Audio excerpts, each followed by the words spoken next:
night and day. It rained the whole day till on Sunday.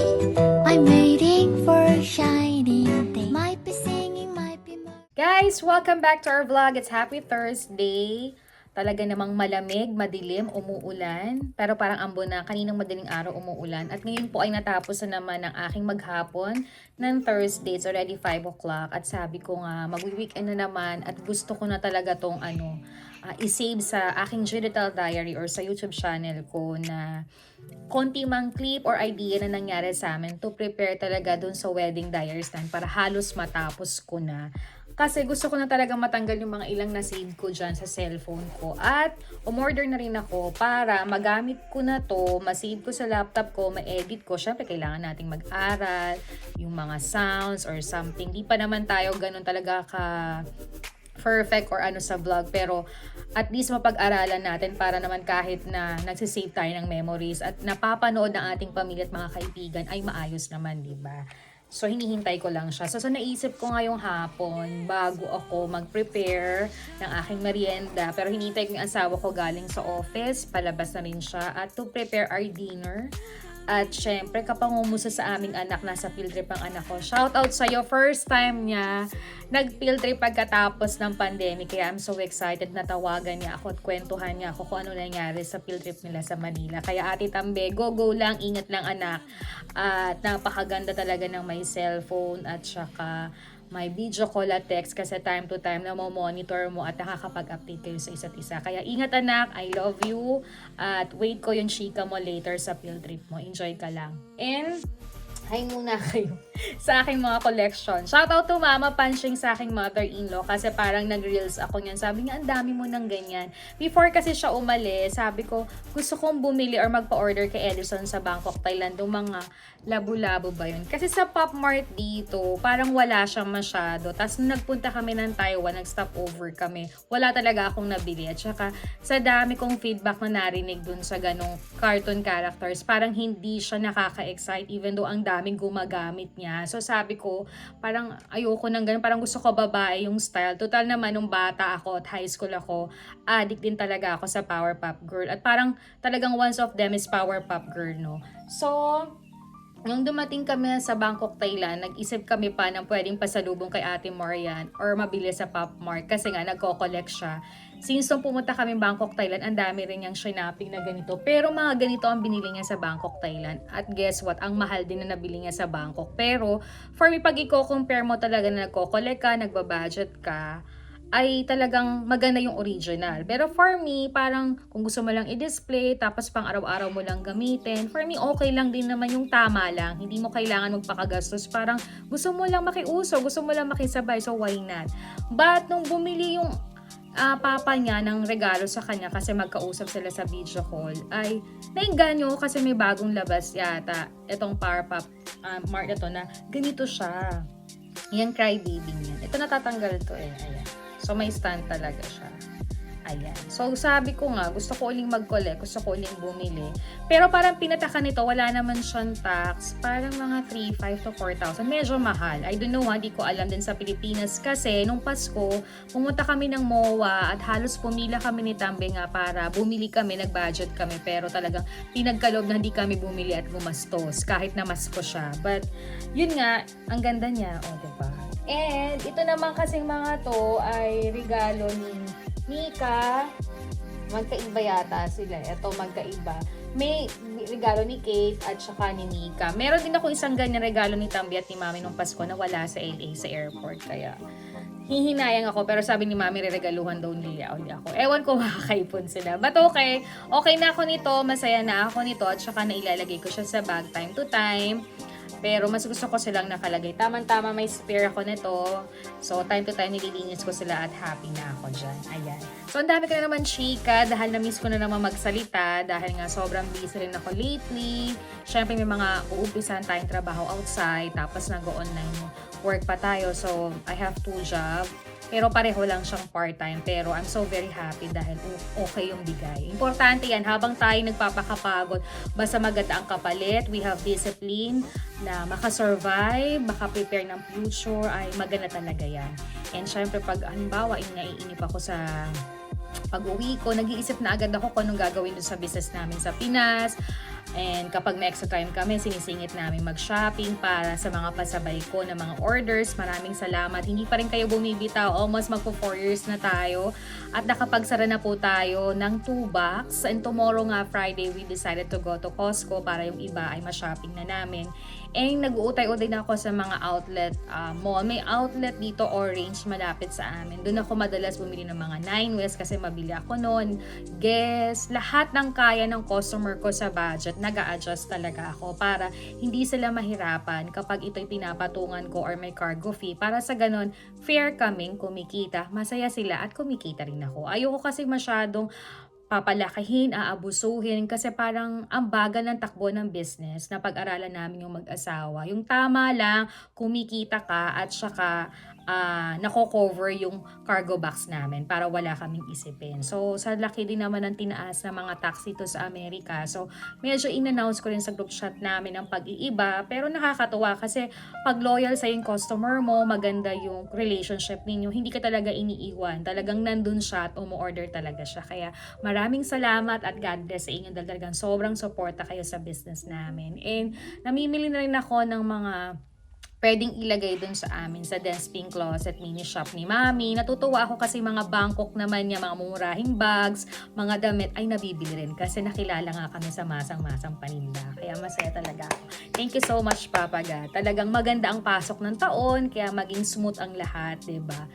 And yun din, malapit na rin mag-open ang aming shop dito sa Amerika. At nakapag-usap na kami ng new space ko. Maliit man siya, pero natutuwa ako kasi gusto ko pa rin siyang ipagpatuloy mga Korea items, Bangkok items, Philippine items. So, abang-abang ngayon kasi make sure na medyo maluwag na yung oras namin. Magsiset up na talaga kami. And for sure, iba-vlog ko to. Yun naman, gusto ko rin umpisahan ng aking wedding diary. Sa halos gustong-gusto ko na tong i-save, maging konti man yung pictures, clips, at hindi ko pa maayos yung mga video. But for me, maganda rin namang ma-save. Sabi nga ng family and friends ko, gawin mo yan para may magbabalik-balikan ka rin. Kasi nga, magtutuman sa pala kaming kasal. Kahit sobrang simple at hindi ganun bongga yung kasal namin, kinalabasan naman na maayos at masaya. Kaya saludo rin ako sa coordinator ko, mga sponsors namin, mga suppliers namin, both family na at mga ibang friends talaga namin. Sobrang dobleng kamay na sumuporta at tumulong sa amin dahil maganda at masaya ang kinalabasan. Ayan. Kahit sobrang parang DIY lang din nangyari kasi talagang binudget namin dahil nga nagpakasal na kami sa civil wedding, pero di namin inaasahan na talagang mahal na sa Pilipinas. Pero yun nga talagang kailangan, in another vlog ko itatakal ko rin talaga na kailangan nagbabudget at nagpaplano ng maayos. Kasi kahit nasabihin mo ito yung budget mo, minsan talagang naurong pa, nadadagdagan pa. So dapat maganda talaga physically, mentally, financially, ay handa kayo para mas walang stress, walang problema at smooth ang mangyayari. Pero wala naman talagang preparations na hindi nagkakaroon ng problema or nagkakaaberiya. Pero dahil nga siguro pag maganda ang komunikasyon nyo sa isa't isa, open kayo, at tiwala kayo, ay talaga namang lalabas ito ng maganda. So, ganun na nangyari sa amin ni Ate Irene, and sana nga magbablog kaming dalawa para ma-share namin yung mga moment and experience naming dalawa. Dumating din kami sa parang naiiyak na kami or naiyak na kami. Kasi nga, syempre, ang layo ko, tapos ang layo niya, most of the time, video ko lang. Pero maganda talaga to, pag mayroon talaga kayong relationship at good communications, naaayos talaga. So, nasa magandang pag-uusap talaga yun para kalabasan maayos din. So, itong ipapalabas ko for my first part ng diary ko ay yung preparations namin talaga ni Sweetie sa mga pagpili ng kulay, susuotin namin, at saka susuotin din ng mga abay namin. Nagkataon kasi mga abay namin ay talagang mga malalayo naming kaibigan or matatagal na naming kaibigan. Lalo na si Sweetie, lahat ng mga abay niya ay mga college and high school friends na talaga na hanggang ngayon sila pa rin ang magkakaibigan. So ako din naman, kahit madami ako mga naging friends, pumunta pa rin ako dun sa mga matatagal kong friends na nakakakilala talaga sa akin. Yung talagang matagalang kami, nakasama ko nung college, nag-Dubai ako, nag-Thailand ako, hanggang Amerika. Talagang kami magkakaibigan. Kahit marami rin ako naging kaibigan, but ito talagang grupong to ay hindi nawasa. Kahit na ano ka pa man, hindi ka man perfect or something, kahit nakikwento mo nagkamali ka, ay talaga naman dyan kami at naging matibay. Ako naman kasi pag pinagsabihan, sinabihan mong mali ka or ganito, hanggang hanggang kaya mong mag-change at magitla ka na hindi mo na mali ka doon, ay okay naman. Tao ka lang din naman, wala naman talagang hindi nagkakamali. At lahat naman yun, sabi nga ni Father, na i-confess, na iaayos, at pwede mo uling magsimula ng maayos. At maganda naman, kasi ang kinalabasan na may todo, blessed at masaya talaga. So, talagang excited din yung grupo namin. Tinanong din namin sila kung kami ang bibili ng tela, kami magpapatahe kasi may mga kilala kaming mananahe, kailan sila uwi ng Pinas, paano yung gagawin. Like my best friend Edison sa Bangkok, Thailand, dahil doon siya nagtuturo at doon siya nagtatrabaho.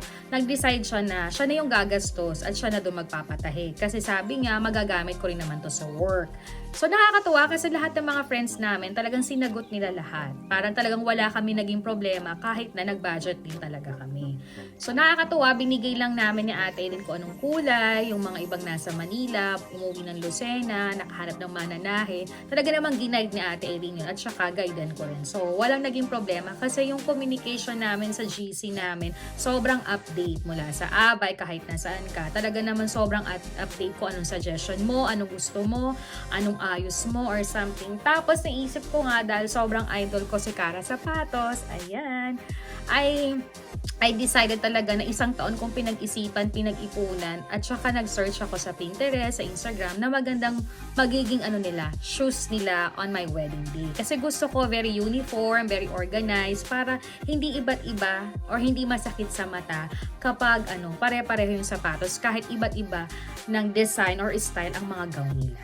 Diba? Para naman pretty sila, para little princess ko talaga sila. So, nakausap ko si Cara, binigyan niya ako ng isang team na tutulong sa akin, and ilang buwan din namin pinagbatuhang idea yun kung ano makakaganda, na tama sa budget ko, na hindi masasaktan ng mga princess ko kapag suot yun, at magi-enjoy sila. So, I send all the colors and the design ng sapatos hanggang napagnitingan, napagbotohan kung anong gusto nila. So, they decided a color gray or parang silver para sa ganun. Sa lahat ng damit pwede nilang gamitin. At tinanong ko rin sila kung anong mga inch or mga taas ng kanilang mga heels. At talaga naman yung iba, mas gustong 3 inches, 2 inches. May isa lang yata ako or dalawang 1 inches kasi medyo feeling nila, hindi na nila kaya maglakad. So, nakakatuwa kasi at the end, nagpapasalamat ako kay Helen ba or something, ng isang staff ng Cara Zapatos. So, talagang very updated siya. Blinag niya, pinaliwanag niya kung paano to ginawa. Kaya naman sobrang komportable ako. Kaya thank you so much, Cara Zapatos. It's another vlog din ng pagpapasalamat ko sa kanila. And then umuwi ako na mismo yung kumuha ng mga sapatos nila para ma-check kung may damage or something. Kasi nga, naplano ko na sa aking bridal shower ay ipapasukat ko sa kanila, pero hindi ko muna ibibigay sa mismong wedding na namin kasi may mga pictures kami na parang gagawin on my wedding day para lang masukat nila, para magawan agad ng paraan habang hindi pa nag-start yung wedding. So, yung shoes, ito siya. Ang dami nila. Tapos, nakalagay dyan na mga bawat pangalan nila. So, parang pa-thank you and gift ko na sa kanila dahil nga naging part sila ng special day ko at ito nga yung wedding. Tapos, ang paggawa rin ako ng box. Ito yung to. Ayan. At nakindicate yung mga names nila. Para sa ganon, pwede nilang itabi at magamit pa sa mga ibang events or mga parties or whatever na gusto nilang gamitin. So, sa mga abay naman ni Sweetie, tinanong niya, mas gusto daw nila yung useful sa mga trabaho nila. At napag-usapan nila na gusto nila ng coffee mug dahil yung iba nga mahilig mag-coffee. So, very simple lang talaga yung mga lalaki. So, ayun, nagbibili sila, and then nakahanap kami ng magandang suppliers. At sa mga Thai na mga ninong namin, kami na rin nag-decide kung anong kulay. So, yung mga ninong namin, napakababait naman, sila na rin ang gumastos, binigay lang namin yung tamang kulay, at anong sapatos, anong susuotin, anong pangloob, para uniform sila. Yung pangloob na Thai, kami na ang bumili dito sa Macy's, parang Calvin Klein yung binili namin. And yun nga, dahil nga medyo pink kami, or fuchsia pink, yung talaga yung binili namin para papatos dun sa motif namin. Sa mga abay namang lalaki, wala naman naging problema dahil yung iba bumili na lang ng mga suit sa mall at yung iba ay nagpatahe. So mga friends ni Lingo. So, kami na rin ang bumili ng tie dito. Parang hindi ko alam kung anong brand ng tie. Parang Calvin Klein din or something. So, si Bingo talaga nag-arrange, nag-isip at kinausap na yung mga kaibigan ng lalaki. But kahit si Sweetie ay meron siyang G-Sync kanya, sinasali niya talaga ako at coordinator ko. Para sa ganon, iisa yung komunikasyon namin. Kailangan talaga yun. Kailangan open communications kayo. So, sa pagsusuot naman ni Sweetie, nag-decide kami, nag-search kami sa Pinterest kasi nung civil wedding namin, ito ang suot namin. Ayan. So, naka-black siya tapos blue ang kanyang tie. So, nag-decide siya sa ngayon na dahil favorite color niya ang blue, ang abay at ninong na lang ang mag-blue. I think, sabi ni ate, Brenda yata, parang night blue yung tawag dun sa blue niya. And, ang ginawa niya, parang ang binili niya dito sa Macy, parang Calvin Klein ba? I don't know kung anong tatak or brand nung suit niya at kasi dito na siya bumili eh. Kasi yung sapatos niya ay Tommy ang bili niya. So, I think parang pagka-gray or light blue yung suit ni Sweetie. Kasi gusto niya ay na masyadong dark blue para hindi siya kapareho nung abay at mga ninong namin. At maganda dito kasi fitted agad, wala nang kailangan i-adjust, wala nang ganito. So, nabili namin siya ng tama sa kanya. So, lesser din. Kahit medyo mahal, parang okay sa amin. So, ako naman, pagkabalik ko galing bakasyon last May, naghanap kami ni BFF Rosa ng mga siya for wedding day, parang wedding dress. Kaya lang, medyo okay yung mga design, pero sa aking design talaga na pinapangarap before, ay gusto ko talagang parang Barbie style kasi nga maliit ako, pitit ako, kahit medyo may laman-laman ako. So, naisip ko na nag-drawing ako, tumingin ako sa Pinterest, sa Instagram, may nahanap ako sa Instagram na meron siyang shop sa Divisoria or sa Dragon Mall na nagtatahi siya at nagde-design siya. Meron din siyang Facebook at TikTok. Ipa-flashback ko na lang, ang mura ng mga gown niya. Hindi na ako nag-isip ng sobrang mamahalin or humanap ng mamahalin na magtatahi sa akin kasi nung civil wedding ko, ang mahal na rin ng gown ko. Kahit sobrang simple lang yan, itong gown kong to, sobrang mahal na rin siya. So sabi ko, for me, okay na ito. Nakaranas na naman ako magpatahi ng mahal. Akala ko makakamura ako, but for me, nagpapasalamat ako kasi binigyan pa rin niya ako ng discount. So, dahil kahit sobrang mura nung aking gown at sobrang maliliit lang din yung pinalagay ko para mabuhay siya, para sa gabi maganda siya pag natamaan ng ilaw, yung pagkalaki ng gown ko ang medyo nakamahal. At sobrang nabigatan ako, I think 10 kilo, na halos hindi nga ako makalakad. But for me, sa mga pictures, ang ganda naman niya. So for me, very happy kasi kontento ako dun sa kinalabasan. So dahil nga sa Instagram lang kami nag-usap, sinukatan, sinabi ko yung gusto ko, ina-update naman ako time to time.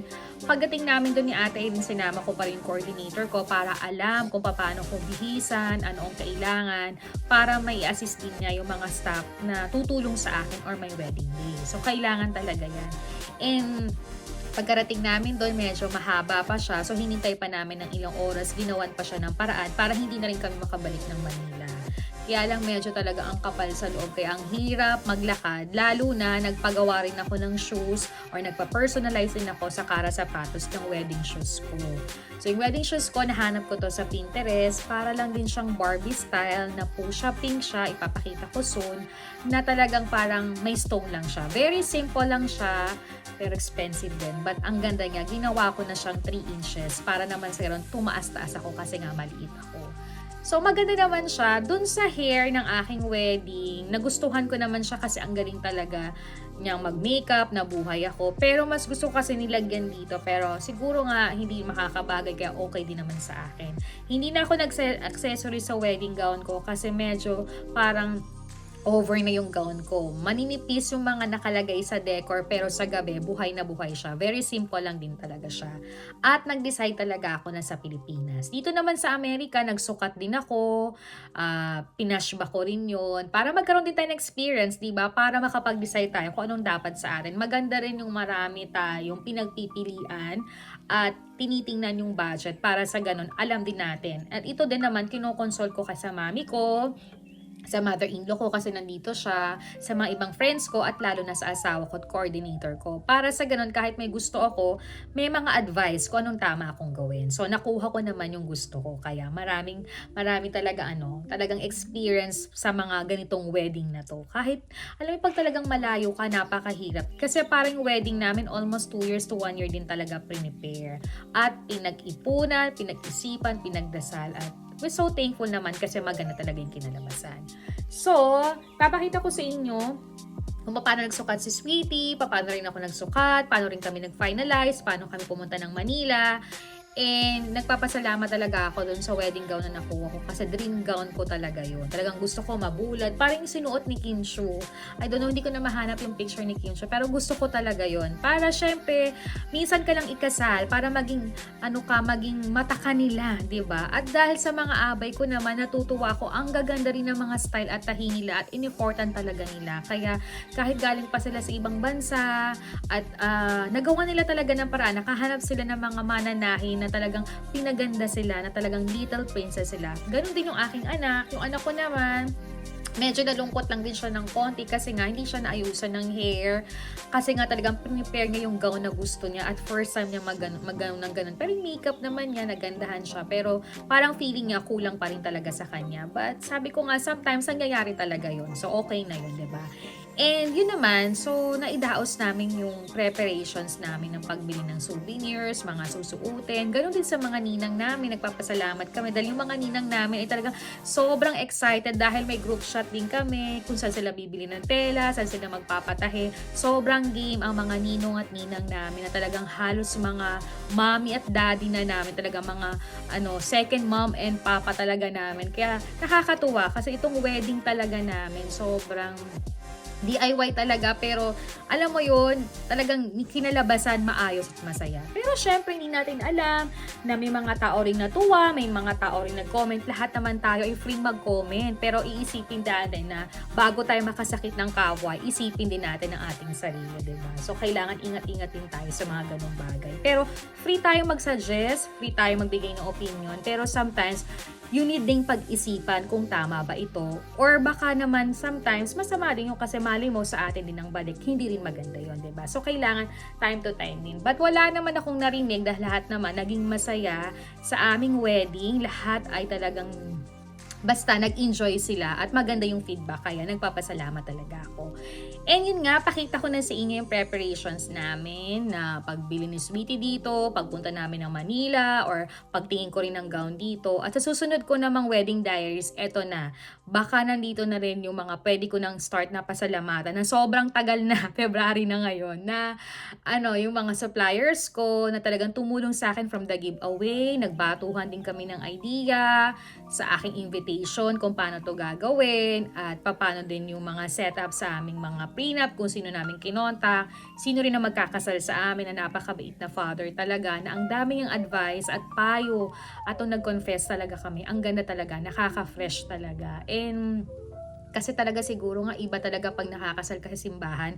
Ang daming pattern, paano yung way mo para sa relationship mo at paano ka maging asawa at maging ina at paano ka maging ilaw din talaga ng tahanan sa bahay mo. So, marami pa talaga. Iba pala talaga yung sa papel for civil at iba rin talaga pag nasa church ka na. Iba, kahit basta hindi ko maipaliwanag, pero this time maganda talaga yung resulta kasi maganda yung nagiging planong life namin. At pagpasok ngayong taon ay talagang may mga blessings na hindi mo inaasahan. So, God is good talaga.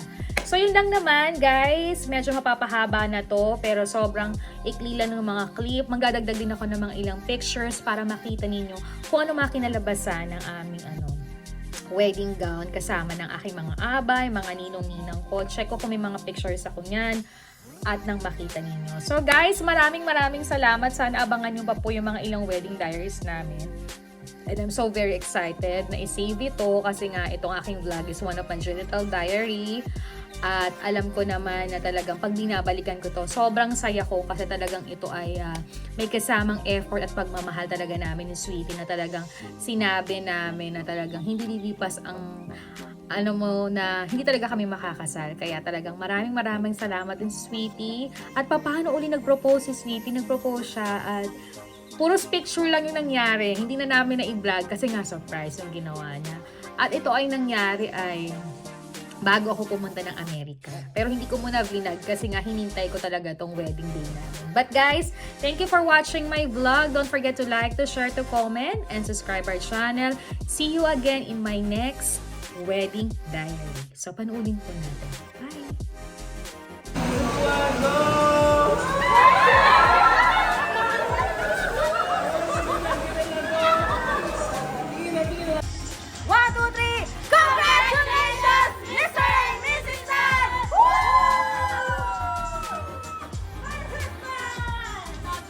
Guys, welcome back to our vlog. Nandito na si Sweetie. Tumitingin na siya ng pang-wedding. Yes! Sino mo di great? Wow!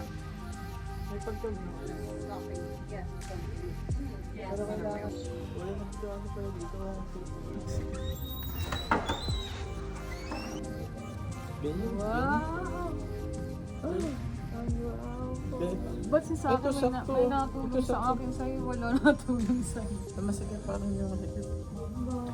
He's the guide. Hindi parang masikip. Hindi parang masikip.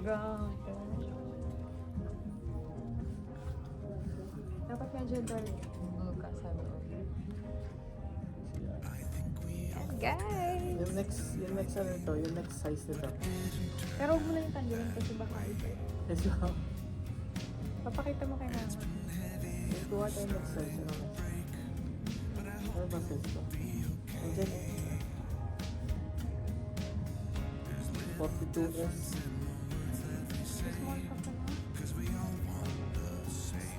Kasi slim. Hindi slim yan.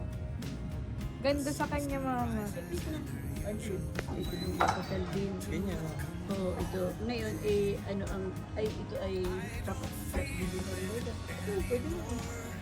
Ito daw, ito yung luma ni... Hindi pwede naman na siya bibili sa Lucena. Sorry.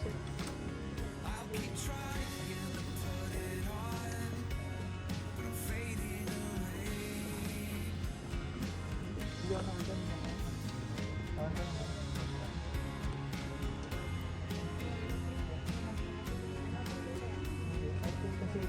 Dahil kita ko po, si Edo mo sana, uupo. Tinatanggal po. Hindi, tuloy haraw dito. Okay, hindi na size. Pare, bro. Okay. Kaya ako yung lalaki dito. Ako, paitit.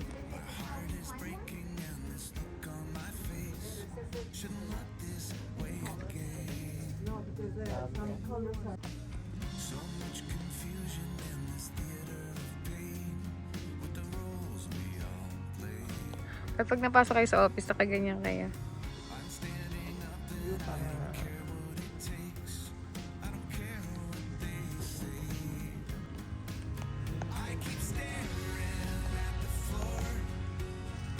Wala siya. Ay, mag-off pa ata. Ano yun? Loob. Ay, kasi na nga yan eh.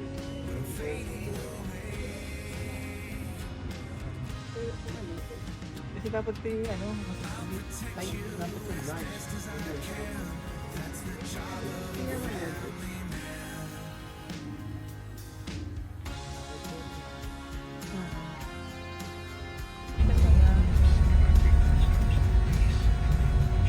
Kaya mag-hi ka sa vlog ko. Hi! Sweetie!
skyline where I'm looking down.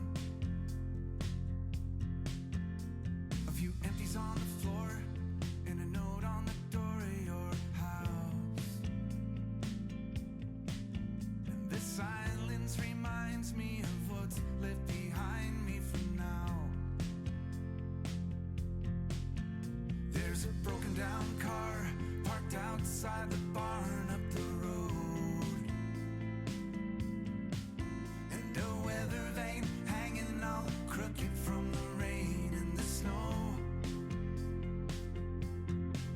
I'm a half mile past where we ran out of gas years ago, so I'm taking my time and I'm gonna drive by it once more. But you'll see there's a new life waiting, and I just don't want this feeling to go. If you're reading this now, please remember the good times we had.